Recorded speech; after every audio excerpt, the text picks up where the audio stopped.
নমস্কাৰ এই মুহূৰ্তত আহি পৰিছে ৰাজ্যখনৰ বাবে সন্ধিয়াৰ কেইবাটাও বিগ ব্ৰেকিং নিউজ। আজি 9 মাৰ্চ অসমৰ লগতে ভাৰতৰ বিভিন্ন প্ৰান্তৰ পৰা সন্ধিয়াৰ কেইবাটাও খবৰ আহি পৰিছে। এই মুহূৰ্তত জনাই আছো এটা ব্ৰেকিং নিউজ। মুছলমান ৰাষ্ট্ৰ ইৰানে টোপনি কাঢ়িছে আমেৰিকাৰ। ডোনাল্ড ট্ৰাম্পৰ হুংকাৰকো ভ্ৰূক্ষেপ নকৰে এইবাৰ ইৰানে। ইৰানৰ পাৰমাণৱিক শক্তি ব্যৱহাৰৰ নীতিত বাধা দিয়াৰ চেষ্টা চলাইছে আমেৰিকাই। পত্ৰযোগে ইৰানক ভাবুকি দিছিল ডোনাল্ড ট্ৰাম্পে। আন্তঃৰাষ্ট্ৰীয় খবৰ জনোৱাৰ চেষ্টা কৰিছো, আমি আপোনাক পাৰমাণৱিক অস্ত্ৰ বনাবলৈ দিব নোৱাৰো। আলোচনাৰ মাধ্যমেৰে ইয়াৰ বিকল্প পথৰ সন্ধান কৰিব লাগিব। ডোনাল্ড ট্ৰাম্পক পত্ৰক এক প্ৰকাৰে নস্যাৎ কৰিছে ইছলামিক ৰাষ্ট্ৰ ইৰানে। ডোনাল্ড ট্ৰাম্পৰ সৈতে আলোচনাৰ নকৰাৰ সিদ্ধান্ত আয়াতুল্লাহ আলী খামেনি। বৃহস্পতিবাৰে প্ৰেৰণ কৰা পত্ৰত ইৰাণ অধিক লাভান্বিত হ'ব বুলি দাবী কৰিছিল ডোনাল্ড ট্ৰাম্পে। পাৰমাণৱিক অস্ত্ৰৰ সমস্যা সমাধানৰ বাবে আমেৰিকাক ৰাছিয়ায়ো কৰিছিল পূৰ্ণ সমৰ্থন। মুছলমান ৰাষ্ট্ৰ ইৰানে টোপনি কাঢ়িছে অৱশেষত আমেৰিকাৰ। অন্ধ্ৰপ্ৰদেশৰ ডাঙৰ খবৰ হৈছে কাউণ্টডাউন আৰম্ভ হৈ গৈছে। এইবাৰ টছত জয়ী হৈ বেটিঙৰ সিদ্ধান্ত লৈছে নিউজিলেণ্ডে। আৰু নিউজিলেণ্ডৰ আজি হাই ভোল্টেজ, নিউজিলেণ্ড আৰু ভাৰতৰ মাজত হাই ভোল্টেজ মহাৰণ আৰম্ভ হৈছে।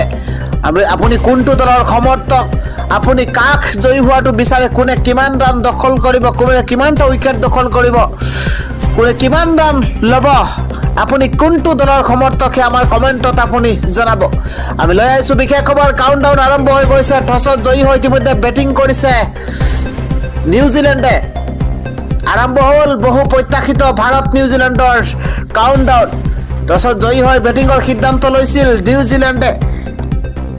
ডুবাইত সমুখ সমৰত নামিছে ভাৰত বনাম নিউজিলেণ্ড। ডাঙৰ খবৰ জনোৱাৰ চেষ্টা কৰিছো। বহু প্ৰত্যাশিত ফাইনেল মেচক লৈ উৎকণ্ঠিত হৈছে বিশ্বৰ কোটি কোটি ক্ৰিকেট অনুৰাগী। ডাঙৰ খবৰ জনোৱাৰ চেষ্টা কৰিছো। ইতিমধ্যে মেচখন অনুষ্ঠিত হৈছে। ধাৰাবাহিক জয়ৰ দ্বাৰা অক্ষুণ্ণ ৰাখিব পাৰিবনে ভাৰতে, তাক লৈ এতিয়া সৰ্বত্ৰ চৰ্চা অব্যাহত আছে। আপোনাৰ মন্তব্য জনাওক। ধাৰাবাহিক জয়ৰ যি ধাৰা আছে ভাৰতৰ, সেই ধাৰা অক্ষুণ্ণ ৰাখিব পাৰিবনে নাই ভাৰতে আজিৰ মেচখনত, সেই আপোনাৰ মতামত জনাওক। ইফালে এদিনীয়া ক্ৰিকেটক বিদায় জনাব পাৰে ৰোহিত শৰ্মা, বিৰাট কোহলি আৰু ৰবীন্দ্ৰ জাদেজাই। তিনি তাৰকাক লৈ চলিছে বিশেষ চৰ্চা। এটা বিশেষ খবৰ, আজি ডুবাই চেম্পিয়ন্ছ ট্ৰফিৰ ফাইনেল মেচৰ মহাৰণ আৰু ট্ৰফি জয়ৰ লক্ষ্যৰে 22 গজৰ যুঁজত নামিছে ভাৰত বনাম নিউজিলেণ্ড। ডাঙৰ খবৰ জনোৱাৰ চেষ্টা কৰিছো। আৰু চেম্পিয়ন্ছ ট্ৰফিৰ ফাইনেলৰ পূৰ্বে ক্ৰিকেট অনুৰাগীৰ বাবে এটা দুখবৰ, কিয়নো এদিনীয়া ক্ৰিকেটক বিদায় জনাব পাৰে ৰোহিত শৰ্মা, বিৰাট কোহলি আৰু ৰবীন্দ্ৰ জাদেজাই। ফাইনেলৰ পূৰ্বে ভাৰতৰ তিনি তাৰকা খেলুৱৈক লৈ চলিছে বিশেষ চৰ্চা। টি20 বিশ্বকাপ জয়ৰ পাছতে টি20 ক্ৰিকেটক বিদায় জনাইছিল তিনি তাৰকাই। আৰু চেম্পিয়ন্ছ ট্ৰফিৰ ফাইনেলৰ পাছতেই তিনি তাৰকাৰ এদিনীয়া ক্ৰিকেটক বিদায়ৰ সম্ভাৱনা আছে। 2025ৰ চেম্পিয়ন্ছ ট্ৰফিত অৱধাৰিত বিজয় ৰোহিত বাহিনীৰ। তিনি তাৰকাৰ অৱসৰ সন্দৰ্ভত মন্তব্য কৰিছে উপ অধিনায়ক শুভমন গিলে। পৰৱৰ্তী ডাঙৰ খবৰ হৈছে লাখ লাখ মুছলমানলৈ ভাল খবৰ আনিছে চৰকাৰে, কিয়নো বাজেটত সংখ্যালঘু লোকৰ উন্নয়নৰ বাবে বৃহৎ ঘোষণা কৰা হৈছে। এটা ব্ৰেকিং নিউজ জনোৱাৰ চেষ্টা কৰিছো। মুছলমানৰ ৱাকফ সম্পত্তি সংৰক্ষণৰ সিদ্ধান্ত গ্ৰহণ বাজেটত। ৱাকফৰ সম্পত্তিৰ মেৰামতি, কবৰস্থানৰ আন্তঃগাঁথনি শক্তিশালী কৰাৰ সিদ্ধান্ত। সংখ্যালঘু সম্প্ৰদায়ৰ বিবাহিত দম্পতীলৈ 50,000 টকাৰ আৰ্থিক সাহায্য। অৰ্থনৈতিকভাৱে দুৰ্বল শ্ৰেণীৰ প্ৰতি দম্পতীয়ে লাভ কৰিব এই সাহায্য। চৰকাৰী চুক্তি অনুসৰি মুছলমানৰ বাবে চাকৰি সংৰক্ষণৰো ব্যৱস্থা। কৰ্ণাটকৰ কংগ্ৰেছ চৰকাৰে মুছলমান সংখ্যালঘুৰ বাবে লৈছে এই ডাঙৰ সিদ্ধান্ত। পৰৱৰ্তী খবৰ, ইটোৰ পিছত সিটো বিপদে দেখা দিছে এইবাৰ আমেৰিকাত।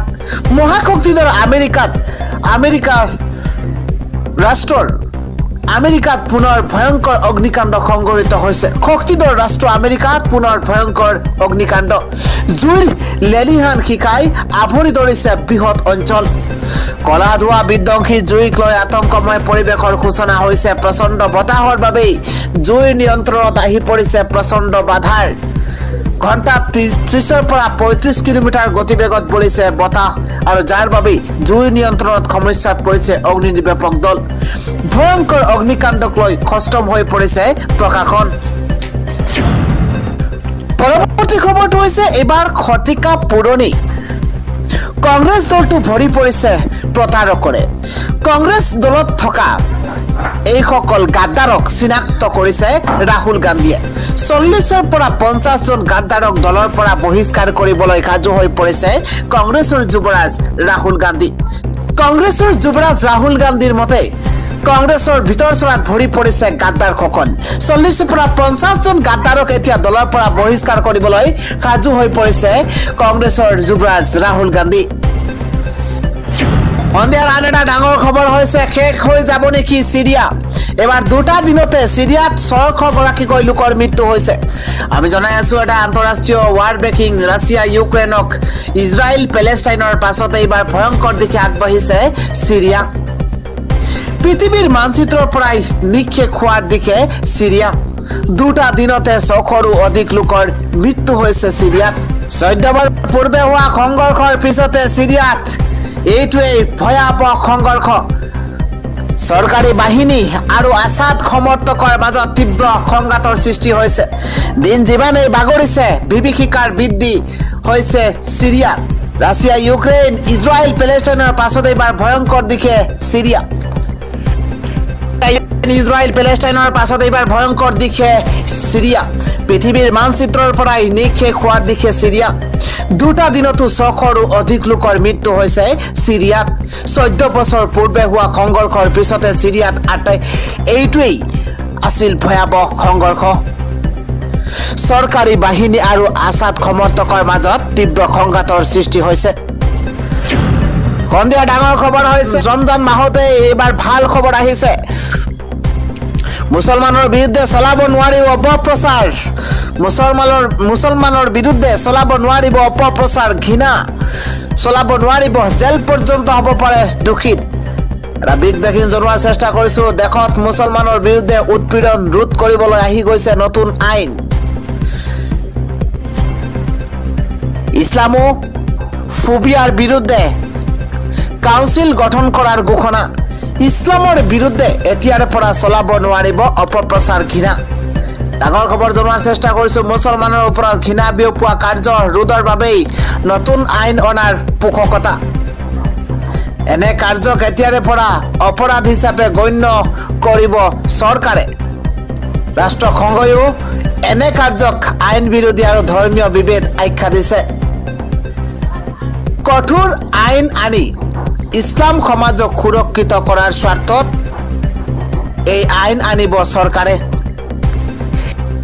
ইছলামোফোবিয়াৰ বিৰুদ্ধে কাউন্সিল গঠন কৰাৰ ঘোষণা ব্ৰিটেইন চৰকাৰৰ ইছলামিক কাউন্সিলৰ দাবী ইছলামৰ ওপৰত এনে কাৰ্য অপৰাধ হিচাপে গণ্য কৰক আৰু তাৰ পাছতেই এনে কাৰ্যৰ ৰোধৰ বাবে পৰিষদ গঠনৰ ঘোষণা ব্ৰিটেইনৰ উপ প্ৰধানমন্ত্ৰী মুছলমানৰ বিৰুদ্ধে ঘৃণা বিয়পালে জেল পৰ্যন্ত হ'ব পাৰে দোষীৰ সন্ধিয়াৰ পৰৱৰ্তী খবৰ হৈছে এবাৰ অহৰহ নিৰ্গমন হৈছে গেছ এবাৰ দুলিয়াজানৰ তেল খাদত ভয়ংকৰ অগ্নিকাণ্ড সংঘটিত হৈছে দুলিয়াজানৰ তেল খাদত ভয়ংকৰ কাণ্ড ভূগৰ্ভৰ পৰা অহৰহ নিৰ্গমন হৈছে গেছ নিৰ্গমনৰ পাছতে অঞ্চলজুৰি হাহাকাৰ পৰিৱেশৰ সূচনা হৈছে ভয়ংকৰ বিপদৰ পৰা কথমপি ৰক্ষা দুলিয়াজানৰ লগাজান তৈল খাদ অইল আৰু দুৰ্যোগ প্ৰশমন বিভাগৰ প্ৰচেষ্টাত কথমপি প্ৰাণ ৰক্ষা অঞ্চলটো দুলিয়াজানৰ তেল খাদত ভয়ংকৰ কাণ্ড সংঘটিত হৈছে ভূগৰ্ভৰ পৰা অহৰহ নিৰ্গমন হৈছে গেছ সন্ধিয়াৰ পৰৱৰ্তী খবৰ হৈছে ৰিস্কাৱালা ঠেলাৱালাৰ পৰা ক্ষুদ্ৰ ব্যৱসায়ীলৈ পোনপটীয়াকৈ কেন্দ্ৰীয় চৰকাৰৰ তৰফৰ পৰা ধন লাভ কৰিব একাউণ্টত এটা ব্ৰেকিং নিউজ জনোৱাৰ চেষ্টা কৰিছো দেশৰ প্ৰতিগৰাকী দৰিদ্ৰৰ গেৰাণ্টি ল'ব প্ৰধানমন্ত্ৰী নৰেন্দ্ৰ মোদীয়ে যাৰ কাষত কোনো নাই তেওঁৰ কাষত সদায় মোদী চৰকাৰ কংগ্ৰেছৰ দিনত বেংকে দুখীয়া দৰিদ্ৰৰ পৰা ঋণৰ বিনিময়ত গেৰাণ্টি বিচাৰিছিল এতিয়া মোদীয়ে দেশৰ সকলো দুখীয়া দৰিদ্ৰৰ গেৰাণ্টি লৈছে দুখীয়াৰ গেৰাণ্টি লৈ মুদ্ৰা আঁচনি আৰম্ভ কৰিছে প্ৰধানমন্ত্ৰী নৰেন্দ্ৰ মোদীয়ে দুখীয়া দৰিদ্ৰৰ নামত ৩২ লাখ কোটি মুদ্ৰা আঁচনিত ব্যয় কৰিছে মোদী চৰকাৰে ইস্কাৱালা ঠেলাৱালা ফুটপাথৰ ক্ষুদ্ৰ ব্যৱসায়ী সকলোৰে গেৰাণ্টি মোদীয়ে লৈছে ইস্কাৱালা ঠেলাৱালাকো বেংকৰ পৰা সহায় দিয়া হৈছে স্বনিধি আঁচনিৰ জৰিয়তে ইস্কাৱালা ঠেলাৱালায়ো এতিয়া বেংকৰ পৰা ঋণ ল'ব পাৰে গুজৰাটত বিশাল জনসভাত দেশৰ দুখীয়াৰ গেৰাণ্টি লোৱাৰ ঘোষণা কৰিছে প্ৰধানমন্ত্ৰী নৰেন্দ্ৰ মোদীয়ে